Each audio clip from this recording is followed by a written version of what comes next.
আসসালামু আলাইকুম বন্ধুরা, দেখেন এই যে বারাসাত গোপাল পাম্পের এই অবস্থা।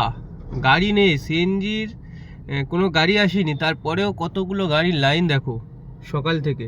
মানে সব আসছে আর ঘুরে চলে যাচ্ছে। বারাসাতের অবস্থা যদি এই হয়, সারা কলকাতার অবস্থা কি হচ্ছে এখন বলো।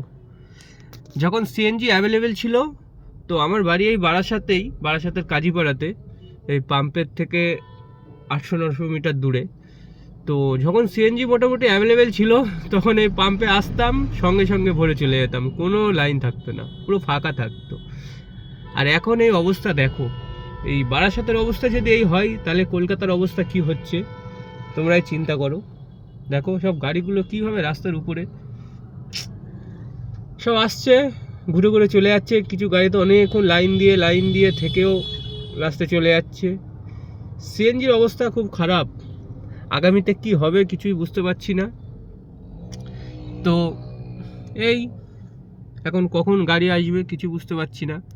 দেখা যাক কখন কি গাড়ি আসবে। গাড়ি আসলে খবর পেয়ে যাব, আপডেট দিয়ে দেবো। এই